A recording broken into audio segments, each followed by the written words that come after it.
So our new vector for mathematics, which you said, has to be flourishing. Flourishing as human beings exhibiting virtues, because when we exhibit virtues, we work better collaboratively. We have better understanding of each other. So mathematics, was already a vehicle for that prior to formal education. So what education, I think, has to do is shift its direction. And once the direction is shifted, like, okay, that's a direction that we now collectively move in. That is, for me, the starting point, choosing a new North Star.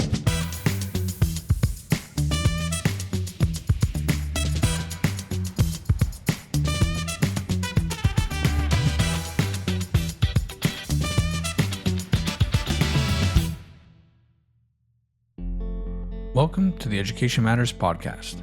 Today's guest is unlike any math teacher or educator, really, that I've ever met. Sunil Singh doesn't see mathematics as a set of procedures or standardized skills. He sees it as a profoundly human pursuit, one that can support mental health, deepen curiosity, and even connect us to ancient wisdom. If this sounds poetic, it's because it is. Sunil speaks about math the way a philosopher speaks about virtue, or the way a musician speaks about sound. And as you'll hear, that framing isn't just beautiful, it's transformative. The best way to describe Sunil is as a mathematics iconoclast, as well as a globally respected math educator, author, and storyteller. He's delivered over 100 keynotes and workshops across the globe, including at the Museum of Mathematics, the Royal Conservatory of Music in Toronto, and the Italian Cultural Institute in New York. In 2001, he was invited by the United States National Commission on Mathematics Instruction to give a talk on culturally responsive mathematics. He's also the author of several fascinating books on mathematics and is currently co-authoring 2 books, one titled Amoret in Wonderland, A Child's Imaginative Journey Towards the Land of Algebra, co-authored with Amoret Leon, and a second book called The Curious Case of Mathematics, Mental Health and Curiosity, co-authored with Dr. Gina Tchaikovsky. In today's conversation, we explore the personal experiences that have shaped Sunil's view of learning, including his discovery of a mysterious math textbook as a 9-year-old, his disillusionment with conventional math instruction, and the long road to finding his voice as an educator and author. We also talk about how curiosity acts as a proxy for well-being, how math classrooms can become spaces of joy and reflection, and how the very structure of math education may need to change direction entirely. This is a conversation for anyone who has ever loved or feared math, and for anyone who believes, as Sunil does, that wonder and wisdom belong at the heart of education. So without further ado, here's my conversation with Sunil Singh. Sunil Singh, welcome to the Education Matters podcast. Where does the podcast find you today? The podcast finds me in my home in lovely Pickering, Ontario, which is about 20 minutes just east of Toronto. You know, it's actually funny enough. We are playing the Pickering AAA baseball team this evening, but they're coming to us. We're not coming out that way. Oh, okay. Because if you were in the area, I would have said, stop by and say hi. Yeah, no. So sure. we will be on the return game, so I'll make sure I let you know. Perfect. Well, wonderful. Thanks, Sunil, so much for joining. We met through the wonderful Gina Tchaikovsky, and we've been having numerous conversations since. We met at the Mental Health Summit in Alberta, and we certainly have a lot in common in how we view the future of education. So I've been very excited to have you on the podcast. Like we always do, we start by giving the audience a sense of who the guest is, and really another way of putting it is like we get to learn your origin story a little bit. So can you tell me where and when did you grow up? Well, I was born in Hobart, Tasmania. And so I don't have dual citizenship, but I would one day like to apply. And my father had a choice of either staying in Australia. He was doing his postdoc with Bayer. Stay in Australia, come back to India, or come to Canada. And at that time, Canada paid people to emigrate. It wasn't much, maybe about $100 a month, but it was a very sort of fertile period for immigration, the late 60s, early 70s. So my dad, came to Canada first by himself, like, many people, 6 months.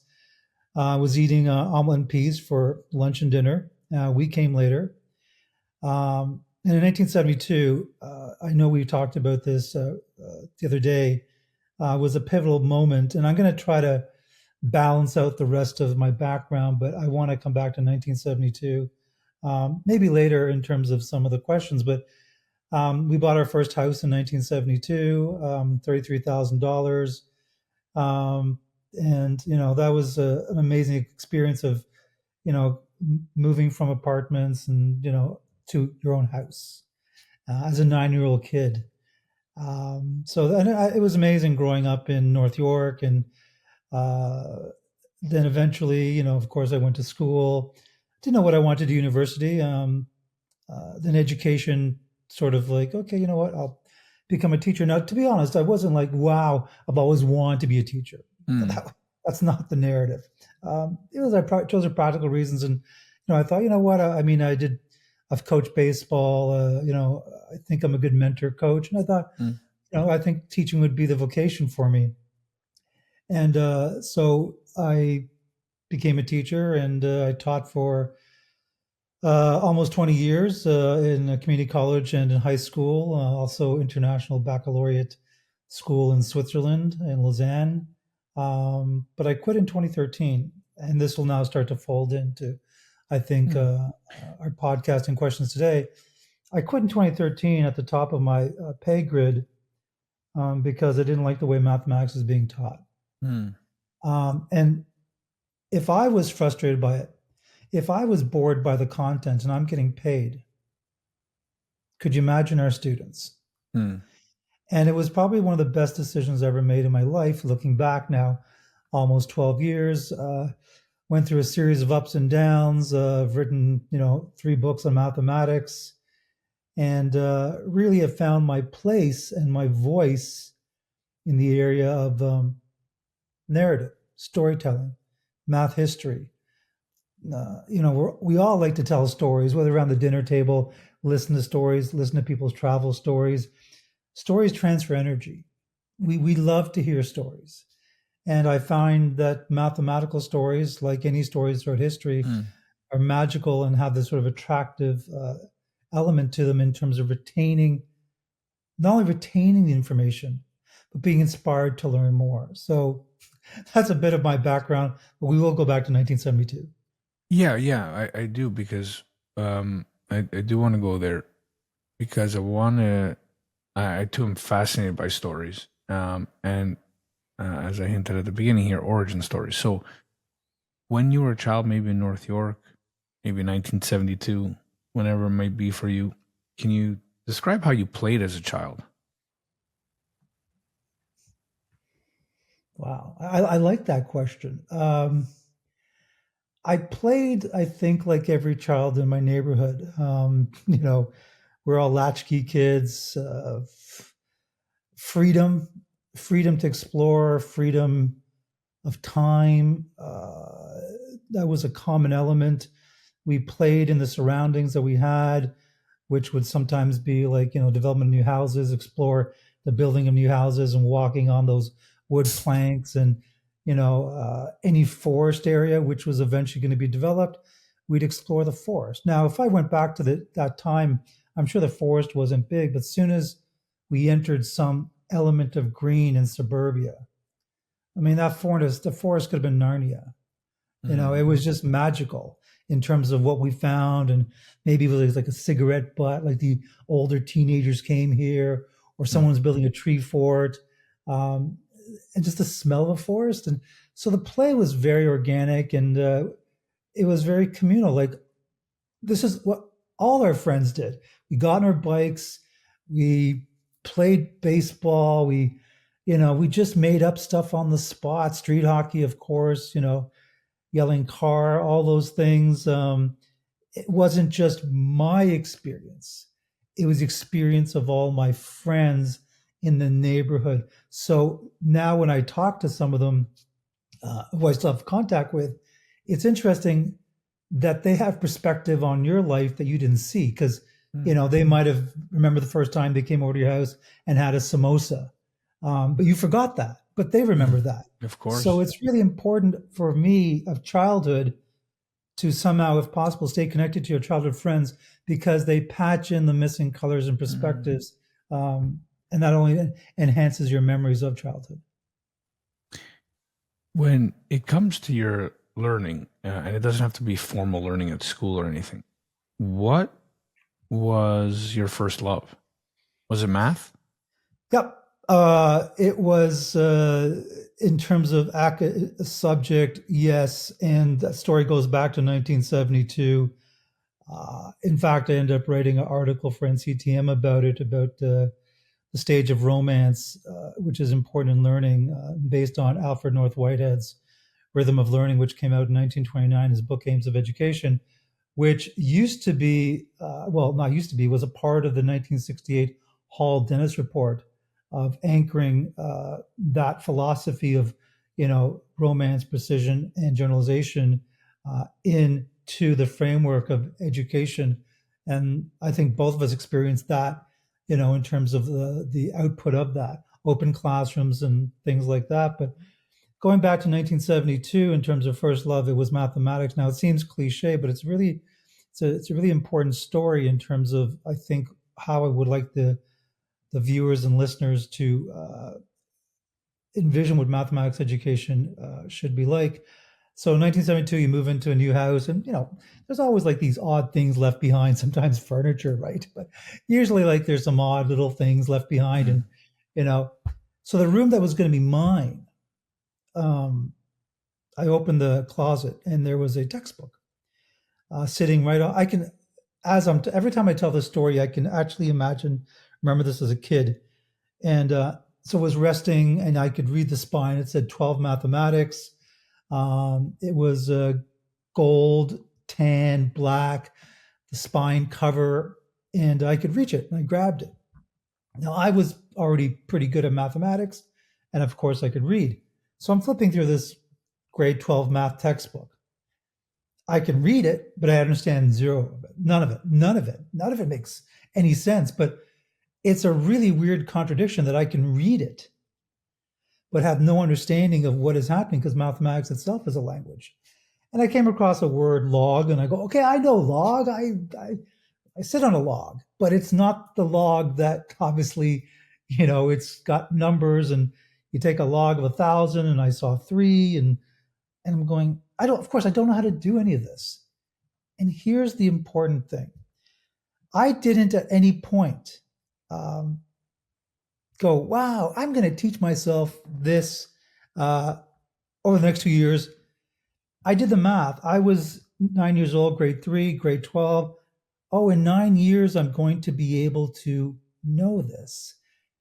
And I don't mind waiting 9 years. It's the same way when we played street hockey, we imagined ourselves to be, whatever, our, Daryl Sittler or Dave Keon or Frank Mahovlich or, Jean Beliveau.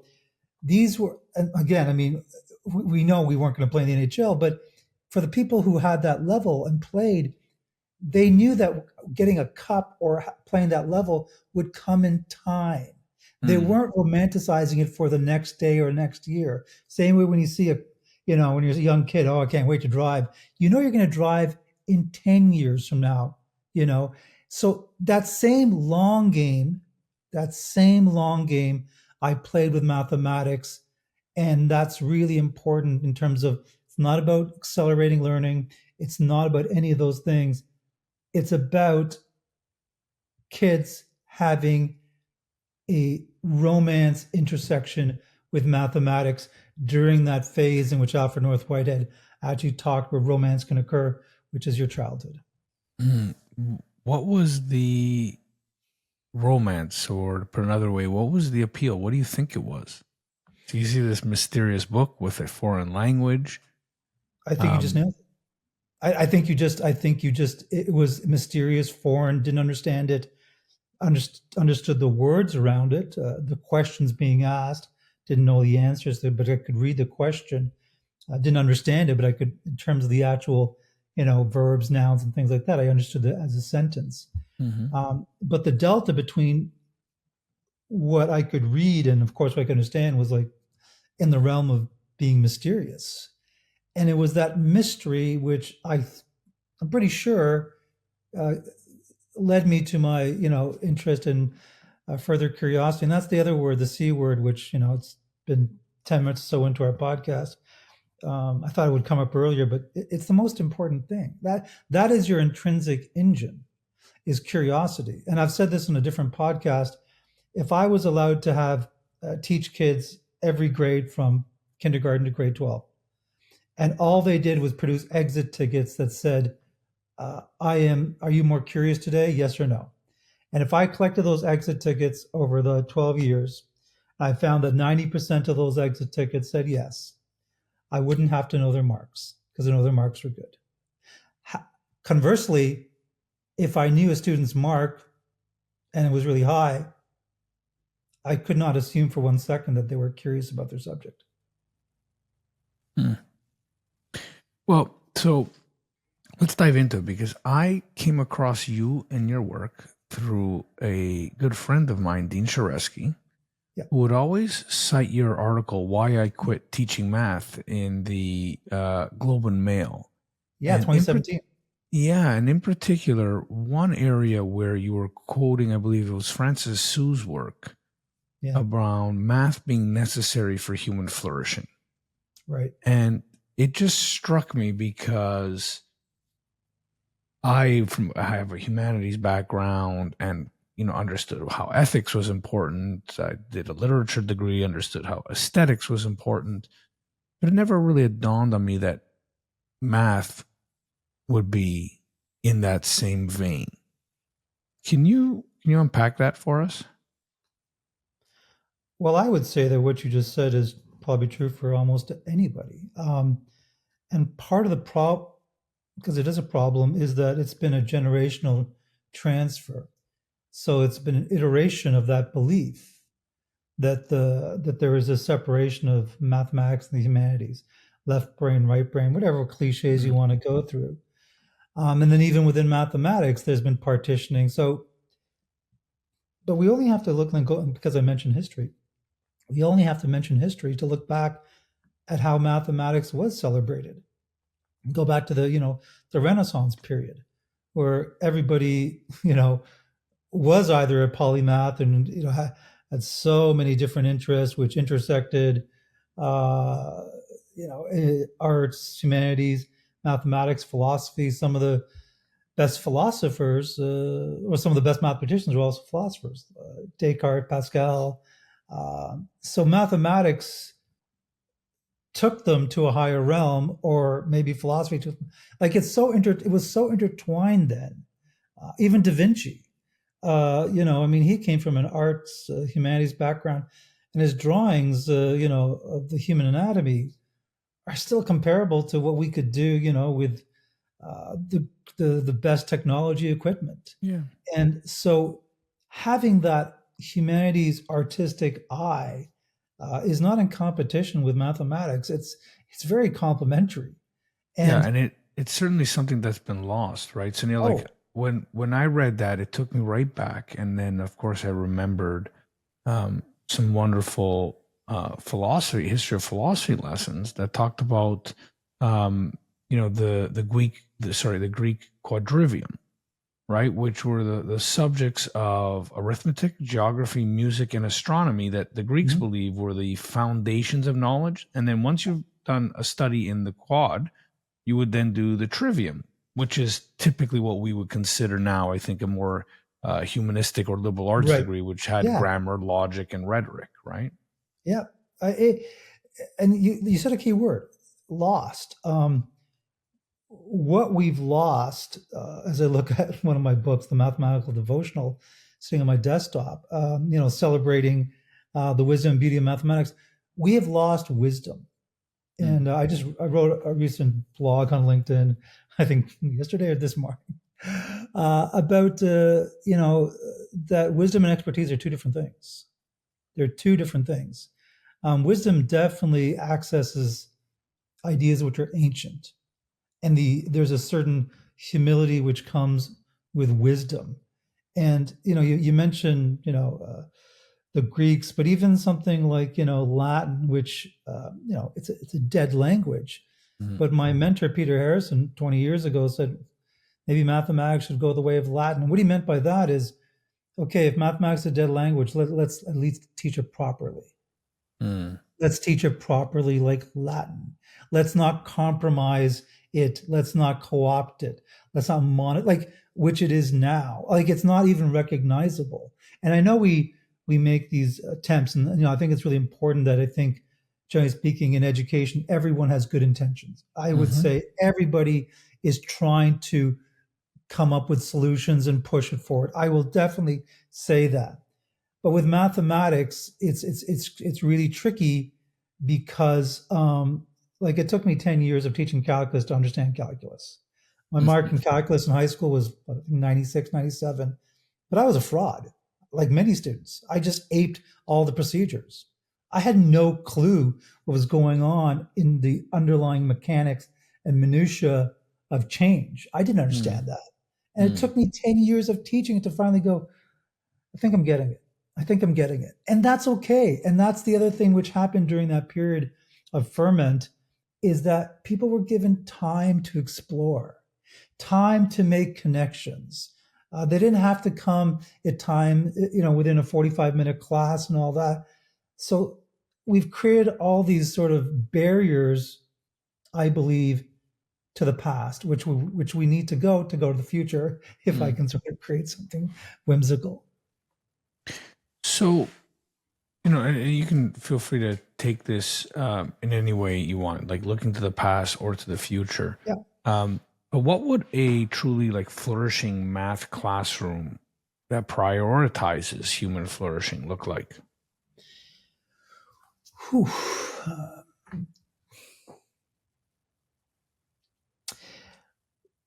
Well, I think in terms of just first sounds, uh, because I think of it's almost like the commons, which is North America, or the forum, back in ancient times where people met. A lot of dialogue. I think there'd be a lot of uh, there'd be times would be quite reflective, but it'd be really boisterous, like Mm. really. Uh, and the talking would also accommodate would come with you know uh, very positive body language. You'd be enthusiastic about sharing what you've learned or are going to learn. It wouldn't be the sort of prescriptive and you're talking because it's mandated or that's just part of the curriculum. Okay, it's time to talk, and using words like discourse. So it would be like you would be excited to come to class and talk. There would be an openness about the mathematics being done. Maybe someone is doing this particular topic one day because they've had interest, working individually, another group doing it in small groups. Maybe there's a large discussion somewhere happening. Very freeing. And I know that the response from educators might be, well, they're not going to, meet the expected outcomes and all that. Well, first of all, you don't know that. Okay, you don't know that. And I've learned that when you uh, do more with less, where you're allowed to be free and to discuss and probe and to analyze, uh, if you're given that time, it's like the tortoise and the hare. You're going to pass the Mm. hare. You are good because everything is organic. Everything is comes from the student, and this goes back to a little bit about use of what's flourishing going to look like. The topics that would be explored in a flourishing environment would be of really high value and currency. Topics which enthrall or make students curious. How many stars are there in the universe? How far? Where? Like things which we may not even know the answer to, but the room opens up the possibility of students asking any questions. So I mean, there's I think more to flourishing, but it really is having students be laughing, smiling, coming in whole, like they are everyone comes in whole with their story. They are treated equally. Their voices, everybody is their stories are honored, respected, which I think we're doing already. But in a mathematical classroom where kids already bring in prior knowledge and we erase it like a slate and start from scratch. Kids already have some sense of how does that work? I wonder how that works. But as soon as they're told that, no, we're going to start from scratch, they feel like they're not part of the mathematical discussion community. You've often talked about, or written about, I should say, both actually, how math education has really had its own history and culture stripped out of it. And when I think back on my education, I think it's absolutely accurate. Very rarely did I understand the just history of mathematics, and it was only much later in university when studying the history of philosophy, you actually came up with the history of thinking, which involved, of course, mathematics at the earliest stages. Can you describe this for the audience and maybe suggest how we can reintroduce it properly, or in what ages that we could reintroduce it? Yeah. So, I mean, I'll just try to keep it somewhat local. I mean the province of Ontario, and maybe this is in general, but I would say the height, to answer your question directly first, I would say the height of writing textbooks for mathematics came in the period 1965 to 1975. I would say that was the golden age of mathematics education in terms of the quality of content, the way that forwards are written, and forwards would be meant to be read by students, and these are very romantic forwards. And it's not ironic. I mean, in no irony whatsoever, that same period was the fertile period of music. We came into the age of Bowie. So there's a lot of things going on in terms of which I think meant for very rich mathematics. But in terms of the whole history of it, I mean, if you look at education, it's part of it is how to scale something, right? How to scale it. Well, how do you scale mathematics? Well, you have to have a common curriculum. You have to be able to have a common curriculum where anyone can come and teach it if they were called in as a sub. So I get that, but if you're going to do that, there's a massive trade-off. And the massive trade-off is, if I can be very blunt, that the general curriculum that you construct will be deathly boring. And you don't have to ask me. You should actually ask the thousands, maybe millions of students which have chimed in about mathematics being boring, all those things. And, we have a long history of trying to fix education and the different math wars, which have, been going on since the last 50, 60 years. But what is not being addressed is that we've lost the quality of content. And that content wisdom has been slipping. We don't do certain topics anymore. I know it's hard to visualize, but, Pascal's triangle, I think most people who did mathematics will be familiar with Pascal's triangle. But the numbers outside of Pascal's triangle actually go outside the boundaries of one into these zeros, and it's a sort of infinite expansion binomial theorem. That's not important. What's important is if you Google that information, Pascal's triangle expansion, the only result that you're going to get back, I kid you not, you can try it, is me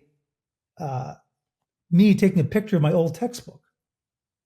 There is and I maybe someone has found it, but you are not going to get that because the internet has been uploaded with all the information, but we are losing information and we're losing knowledge, and we're maybe losing knowledge of how mathematics was this purpose back before formal education, in that everybody who studied mathematics, this is so important, everybody who studied mathematics prior to formal education did so of their own volition. Regardless of what race, culture, class, it transcended all that. Everybody explored mathematics because of the content that was widely available to them. And through this idea of proficiency, efficiency, scaling, and all that, iterative models of the last 100 years, we are now at something really brittle. And it's not going to last. So, how would you, if you could put your administrator hat on, how would you balance like fluency with wonder? They're actually not in competition, because I think fluency is really, really important. It might be the most important thing, except the definition of fluency in traditional education that's happening is very limited.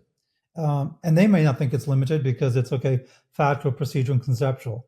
Any math educator, any administrator probably knows, yes, if we can get all of those fluencies braided together, our students are going to be great. The problem with that is it's a very limiting view of fluency. And I only go to languages to share that sort of comparison. And I've talked about the two pillars which are missing are historic fluency and contemporary fluency. So historic fluency, again, means knowing or having curiosity for the history of mathematics, but also having curiosity what's happening in mathematics right now. What are the, one of thousands of unsolved problems? And if they were to be solved, how would it affect our lives? Right now, we're teaching mathematics in a vacuum. It's the Immaculate Conception. It has no past, it has no present, has no future, literally has no future. So, and I can give you a really good example of what I think fluency means for your audience. I didn't know this about 2 years ago, but Jodie Foster speaks fluent French. Okay? She speaks French fluently. And there's a wonderful interview of her speaking French. And yes, her French is great, but this is so important. She's leaning forward, anticipating the next question. She's smiling all the time. Her fluency is so high that she's welcoming any question. She doesn't like, it's not like her shoulders are tense or her body language is giving off something where I just hope I can make it through this interview. She's very confident of her French.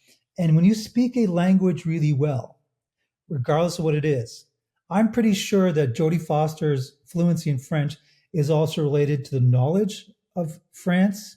Probably she's aware of the nuances of culture, any sort of, like this all comes in a dragnet when you have that level of fluency. So same thing would happen in mathematics. If you incorporate the historic and contemporary fluency that binds together the other three, you're going to have the Jodie Fosters of the world of mathematics.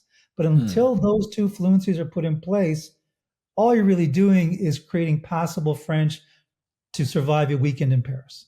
Right. So can you, let me ask you this way. Where would you begin to develop this fluency? Like, one of the things that has been put out there many, many times is that elementary school teachers don't have math backgrounds, right? It's something like 75% of K to, let's say K to 8, I think the stat is, teachers do not have university credits in math. Yeah. Is that one of the underlying problems? Is that where you would start in around teacher professional learning? I can't remember if we've discussed this or not, but it's actually not the problem. It's been made to be the problem. And yes, elementary teachers don't have as much math knowledge as the middle school, and the middle school don't have as much as high school. And the complaints go downhill. I mean, I've been part of those. I've been hearing that for 20 years. And here's my response to that. In fact, it's not a problem. In fact, it's actually has a benefit. And let me explain this. Interesting. So if I was to put my kids, they're exiting high school now, but if I was to say you're allowed to have 3 really great math teachers only, I'd put them in grades 1, 3, and 8. 8 right before high school, get 2 right in the beginning. But going back to your point that elementary teachers don't have the math credits university. Here's my response to that. So let's say theoretically that I find out that I have a choice of 2 third grade math teachers for my kids for this coming year. I get to know a little bit about their bio. One of them actually has a university degree in math, was a former high school teacher. Good intentions, like we've talked about before. It's going to assign a lot of homework. It's going to be dry, but she has the math knowledge and the math university background. The other teacher is going to be is a brand new teacher, first year teaching grade, third grade, and comes from an arts humanities background. But what I find out is that what she's going to do, or he's going to do that first day, is say that, oh, my name is so-and-so. This is my first teaching job. So this is my first time teaching third grade, which means this is my first time teaching third grade math. How about we learn third grade math together? I will line up overnight for my kids to be in that class, because what children need in the beginning is a disarming environment to learn mathematics, and not the I dotting T crossing of, well, they don't know the knowledge.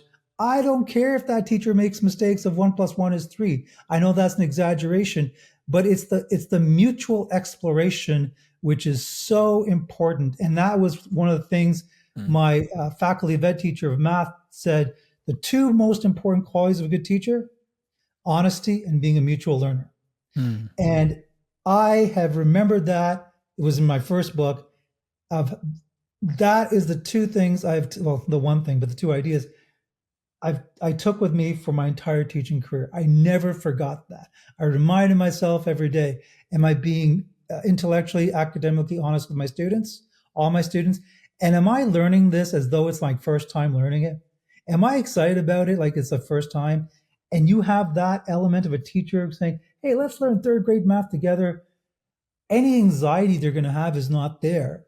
And so for me, and the elementary teachers bring in that whole, because they're so well versed in other subjects, arts, and they're right now they don't spend much time math because they have their anxiety brought upon by society. It's brought upon the system. Like, I got to get my math up to no. Here's the thing. I would take that humanities teacher who's going to be wildly curious about mathematics. Wow, I come from an arts background, but I want to learn everything about math, versus the high school teacher whose knowledge is calcified. They've stopped learning. They've stopped searching. How can you stop searching for anything that's related to your profession? You are a mathematics teacher.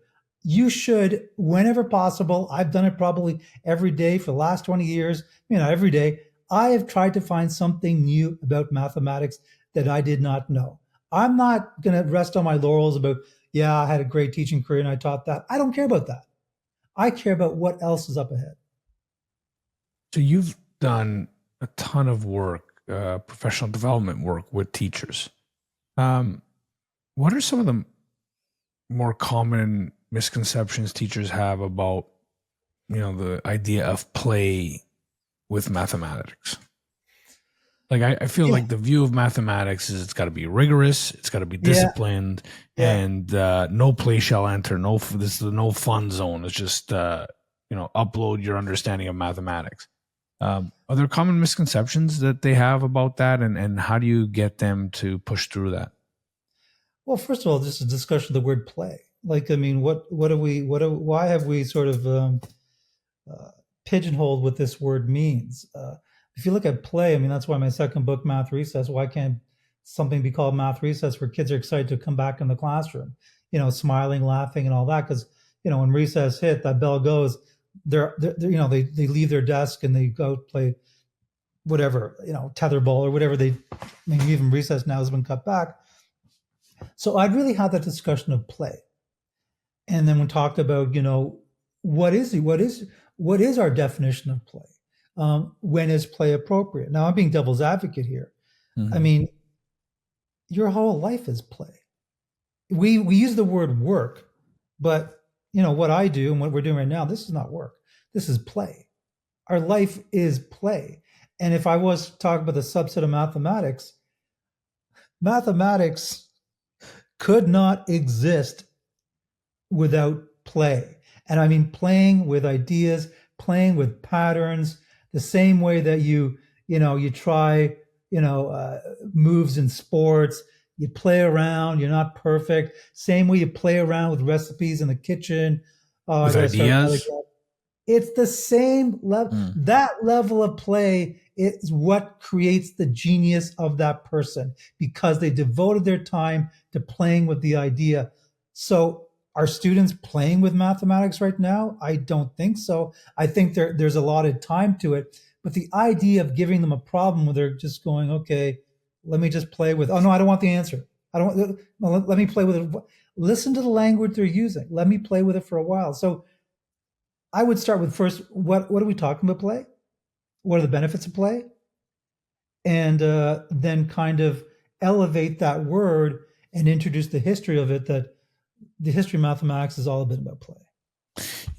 I love, and when I learned this, it just kind of reshaped the way I view education. Do you ever come across the etymology of the word school? No, and This I'm is a fun curious one. now. Yeah, you're gonna well, you're gonna say, of course it is, right? Okay. So, from the Greek origin for the word for leisure, right? Okay. So who would describe school as leisurely, right? But the idea is connected very much to play and to exploration. So I always love to remind folks of that as often as I can. I think it fits right in with your notions of learning and play. Well, related is I love etymology of words. Is the word silly, Mm. and right now silly is almost used pejoratively, although I use it a very positive word with my Mm-hmm. kids.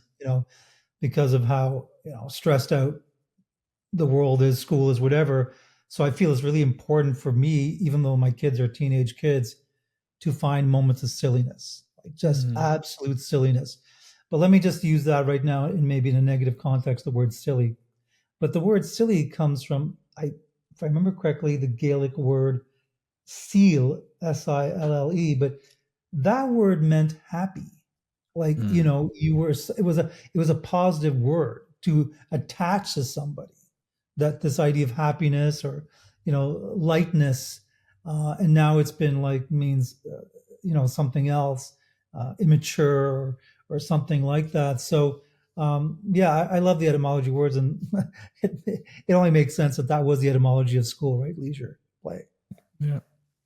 Um, so, I mean, I can see your concept of play at work when you balance math and mental well-being.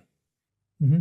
Can you describe how you came to that and how you are such an advocate for mathematical wellness? Yeah, so that actually idea came from my sister, in many of the conversations that we have. And she's going to listen to this, and she'll appreciate this. And we have many conversations, and she's in Markham. My brother, who lives in California. Um, and every time we're together, we have great conversations. But we're talking about this mental health and curiosity. And then she said this again, came from her, not from me. She said, anybody who's curious, like at that moment, or like they're generally at a very, or they're curious creatures, they're curious in this phase of their life. That's a pretty good check mark for positive mental health. Because Mm. if your mental health is negative, it's got a bit of Maslowian hierarchy thing to it. Do you really have time to be curious? You're Mm. too busy putting out these internal emotional fires. But if you are curious, and I'm not saying that if you're not, that you don't have positive mental health, but I don't meet a lot of curious people.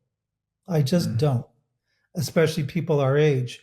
They've stopped listening to new music. They have certain beliefs. They eat at the same restaurants. It's like it's a little bit of autopilot going on. And I'm not saying they have poor mental health. I mean, I'm sure it's fine, but to be actively curious, like my dad, he's 89. Um, he's a formulation chemist. He's still making formulas, chemical formulas for skincare products at 89. Hmm. He's doing research on the internet to see what, organics and botanicals and, vegetables, what key ingredients they have. And I know you're smiling and smirking because it sounds a lot like your dad, your father. Yeah. Maybe that's where I get it from. I think curiosity is the magic bullet for everything in Silver Bullet, and especially mathematics. And because curiosity uh, has you have no the everything about being curious. It's not your burden. Something has to be put in front of you to make you curious. And if it's not, then it didn't make you curious. Like and that's why it's so light that students don't come in with prior knowledge. Teachers don't have to come with prior knowledge. Hmm. Are you curious about this problem? If someone asks me, "Hey, Mr. Singh, uh, this," I'll shrug my shoulders, even if I know the answer, because I want them to explore, Mm-hmm. because I know they're going to hit a rabbit hole and find something else. So the more open-ended you have, and I know you had a previous question about balancing fluency and play. This is the root. This will take you to the highest realm of mathematics.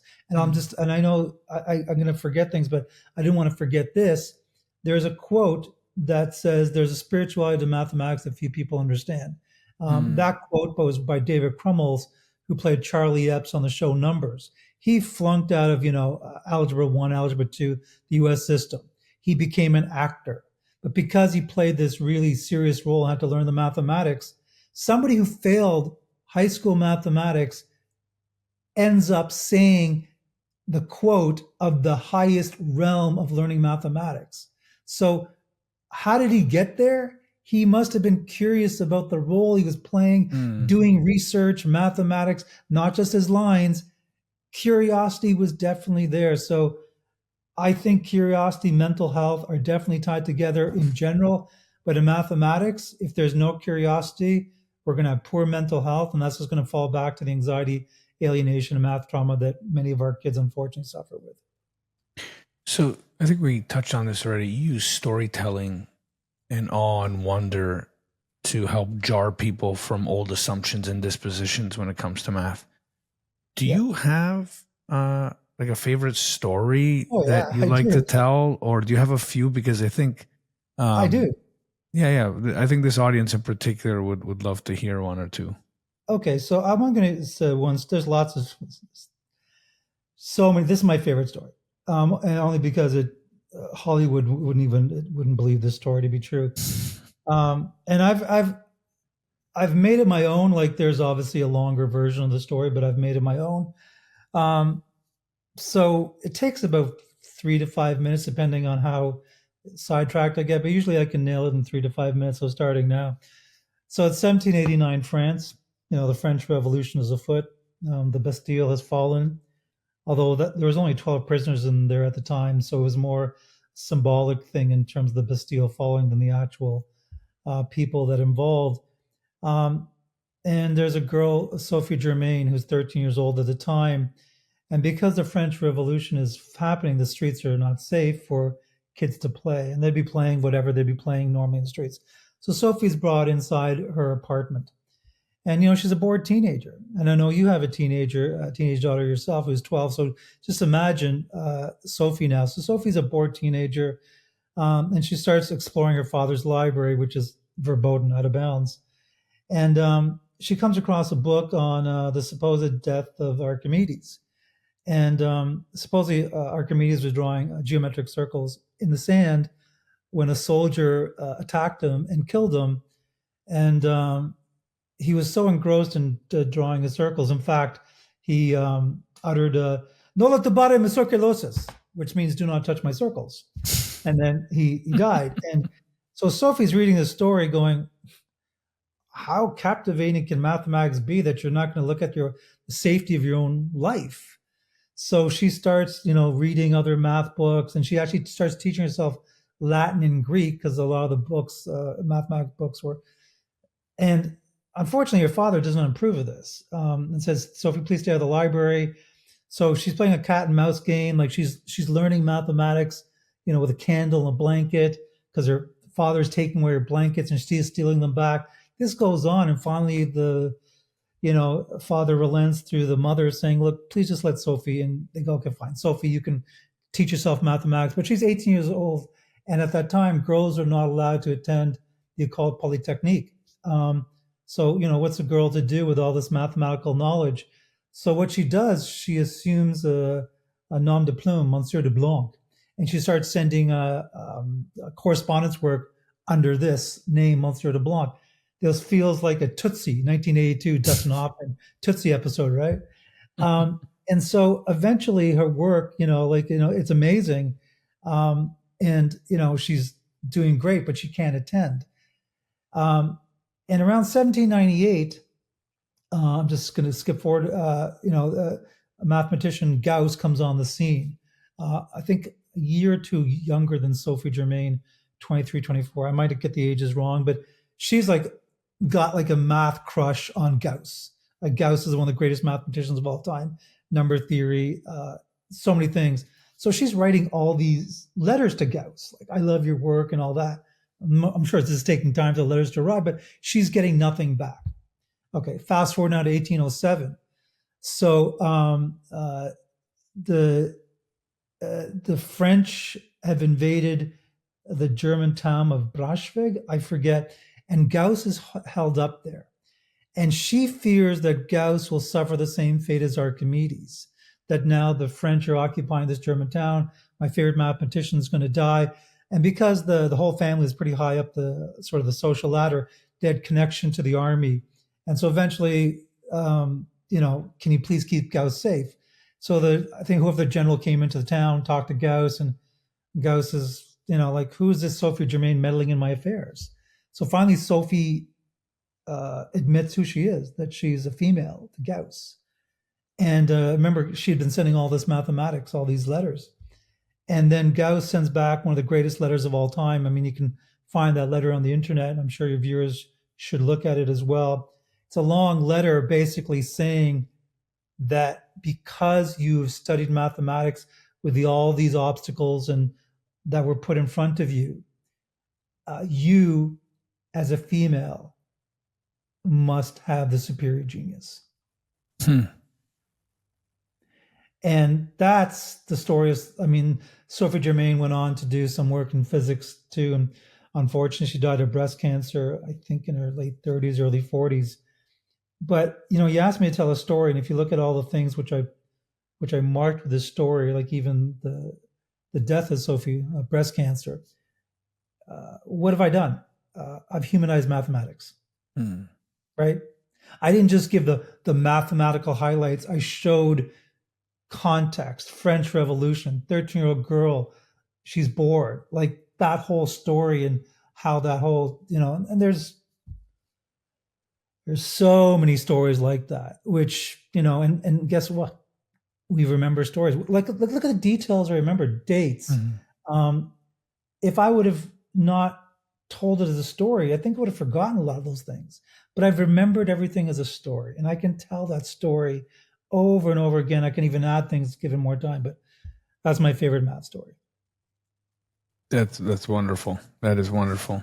For me, I remember I had a bit of an unlock when I came across a book. I think it's called, you're probably you get the exact title. It's on the history of the number zero. Okay. Yes. Yeah. And it never dawned on me when it didn't make any sense to me that there was a history of mathematics and then zero is invented later.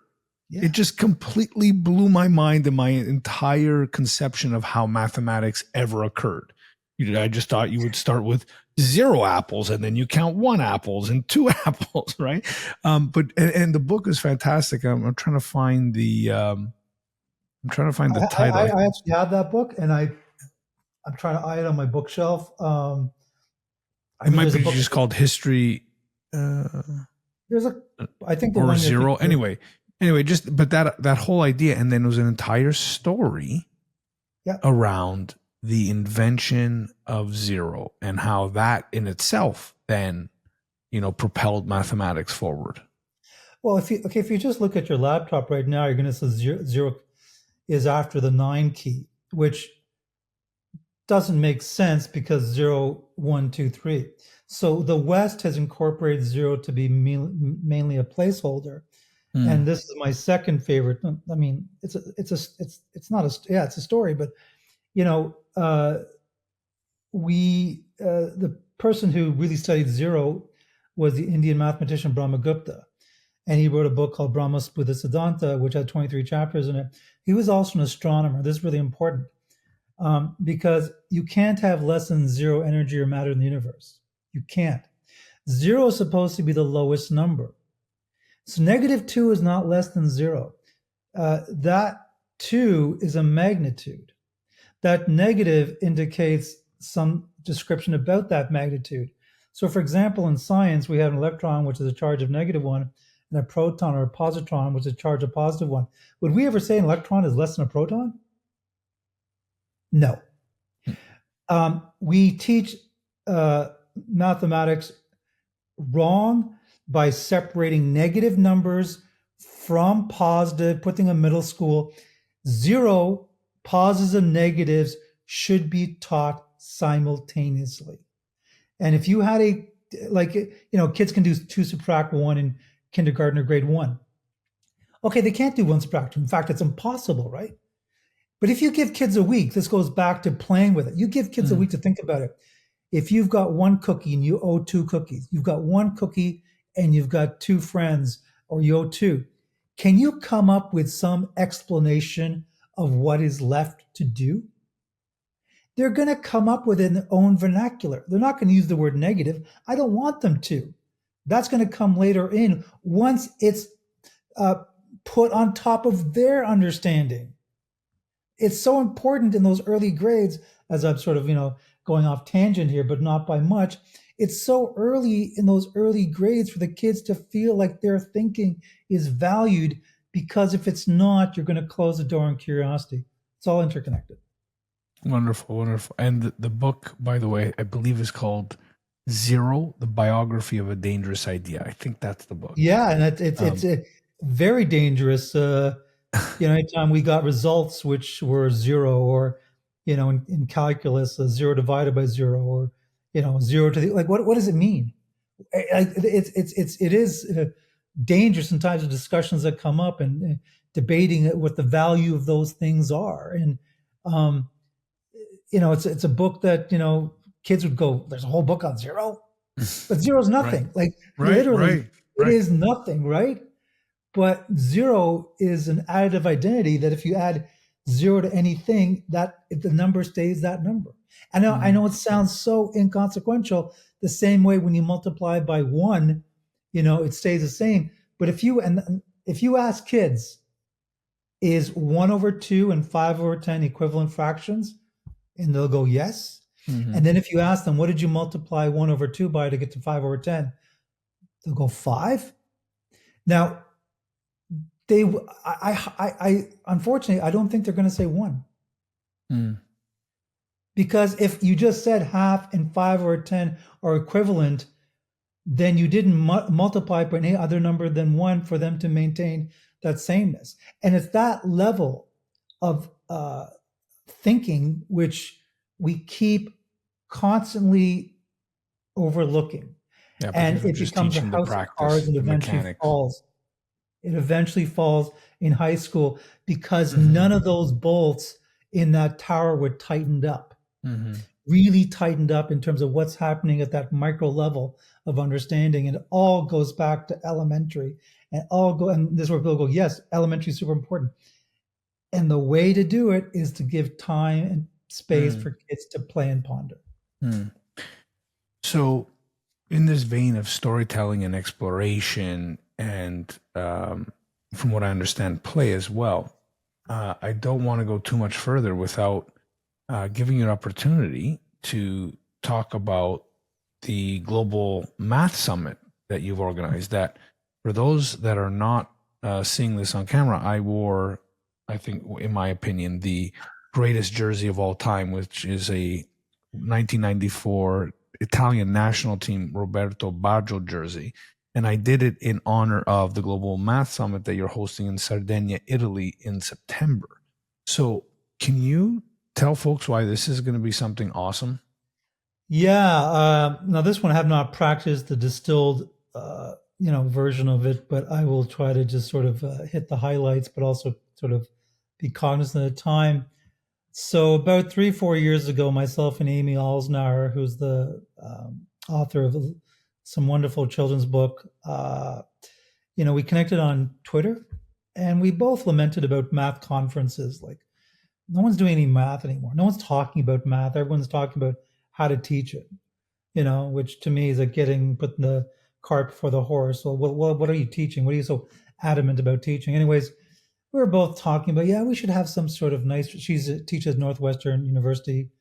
We should maybe have a retreat for 5, 10 teachers, just like what a retreat, like nice setting, relaxed conversations, very philosophical, and we just do mathematics. That was the plan until someone named Atticus Leon, whose daughter Amoret I tutor in Italy, and that would take another podcast to explain that story. But he said, "Well, Sunil, why don't you have the retreat here in Sardinia?" And who's going to say no to that, right? And but it's really important where it evolved from.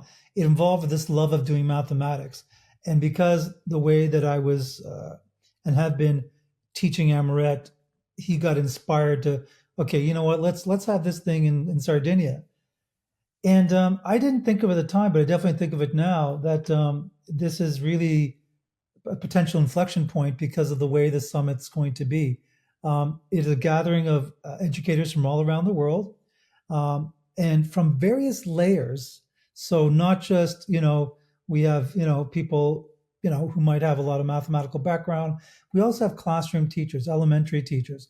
We have principals. We have CEOs of small startups. So everyone from various radii towards mathematics, so we can see what needs to be changed, which is really what this is about. Because the way we're doing things right now, by the way, we don't have the solutions. Okay, we are not saying we have the solutions. We are coming to the Sardinia, the summit, to bring awareness about all the ideas which aren't happening, flourishing, mental health.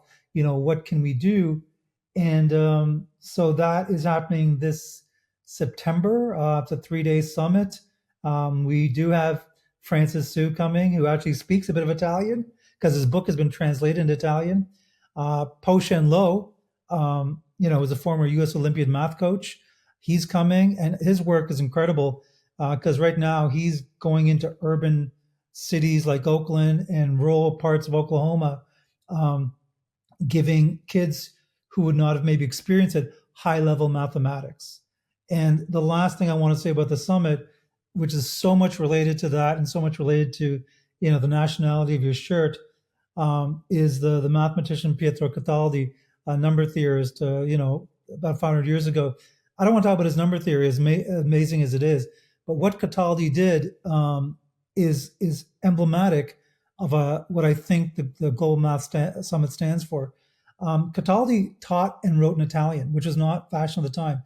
You usually taught in Latin because that was the academic language. Now, why did he do that? Because he wanted the mathematics that he was teaching and understanding and writing about to be available to everybody in his country. But he went one step further. One of his books on number theory, he wrote, and he gave away freely to monasteries and Franciscan monks to give to poor children. Mm. He thought the mathematics that he was doing, the high level mathematics that he was doing, a very famous mathematician, that this would be of consequence, of benefit to our most marginalized people. And isn't that what we're trying to do in education? Is to give the best possible experiences of any subject, but mathematics, to everyone. Well, that was what Cataldi was doing 500 years ago. And that's what we at the Global Math Summit want to do with whatever we come up with, not just this year, but it'll be something happening, a yearly event. So I would say that's our sort of ancient wisdom philosophy that we want to embrace this September. Wonderful, wonderful. And I have no doubt it's going to be It's going to be fantastic. A couple parting questions for you. Yeah. Always my penultimate question is, if you had a magic wand, yeah, in your case, yeah, and in the themes of this discussion today, how would you change math instruction? And maybe it's all instruction. That's typically the question, yeah. right? But obviously, I want to kind of ask you to put a fine point on math instruction. How would you change schools? Okay. I don't know the instruction that would be involved, but I would change our vector. It's like when you're sailing, or you're gonna adjust your GPS. You're not going here anymore. Okay. That's a dead end. Whatever kind of metaphor, language you want to use, parched desert, we're going to change our vector. We're going to change our vector not to, like right now, mathematics is like, okay, we need mathematics, and we do. Like, society, so much data, how to sort out misinformation, really important data science, 100%. But that's an external validation of society. What about the internal one, which was prior to formal education? So our new vector for mathematics, which you said, has to be flourishing. Flourishing as human beings exhibiting virtues, because when we exhibit virtues, we work better collaboratively. We have better understanding of each other. So mathematics, was already a vehicle for that prior to formal education. So what education, I think, has to do is shift its direction. And once the direction is shifted, like, okay, and who's to say we're not would want to go there? We are not lowering the bar of mathematics. Look what Cataldi did. We are raising the bar, raising the purpose of mathematics. And now, if that's our direction, I don't care how long it takes organically, but that's the direction that we now collectively move in. That is, for me, the starting point, choosing a new North Star. Wonderful. Well, and no doubt the Global Math Summit is going to help us navigate. So with that, Sunil, the last question is always, what book, movie, podcast, album, article would you recommend to the audience? You can pick one of each if you want, whatever you feel up to. Wow. Well, the book I would definitely recommend is Mathematics for Human Flourishing by Francis Su. We've talked about it enough times. It's sitting always at my desk. There it is. Mathematics for Human Flourishing. It's an amazing read and definitely accompanies so many of the themes we're talking about. So that's definitely the book I would recommend. Podcast. A really good podcast for math is Make Math Moments. Fellow Ontario guys, Kyle Pierce and John Orr. I've been on a couple times, and that's not why I would suggest it. They've had everybody on, and because there's two of them, it really bounces off really well, like in terms of having that second person maybe come in, same question, different perspective. So I love the fact, and they're Canadian. I've known them for a long time. I actually did invite them both to the Global Math Summit. Unfortunately, both for conflict in school, they couldn't make it. So that's definitely a podcast I would definitely recommend. Make Math Moments. And the other podcast I would recommend too is something called Debate Math with Rob Baer and why am I forgetting? He's gonna. I know he's going to. That's not the name I thought I was going to forget. It's called Debate Math. Chris Lisniak and Rob Baer, and they just debate issues of the day, and they get people from both sides, and they have a healthy debate about that particular issue in math education. So those are my two books, and that's my book and my two podcast recommendations. Well, Sunil, thank you so much for joining. I have no doubt that we'll do this again, perhaps with some other folks around the round table at some point. But absolutely, thanks for your time. Thank you so much, Jason. Really enjoyed it. This podcast is recorded on the territory and Treaty 13 lands of the Mississaugas of the Credit First Nation and on the traditional territory of the Huron-Wendat and the Haudenosaunee. The show is edited and produced by the marvelous and talented Andrew Mastroianni. If you like what you're hearing, make sure you subscribe to us on Spotify or wherever you listen to your podcast. Until next time, remember, there's absolutely no inevitability as long as there's a willingness to contemplate what's happening. I'm your host, Jason Bucheri. Until next time.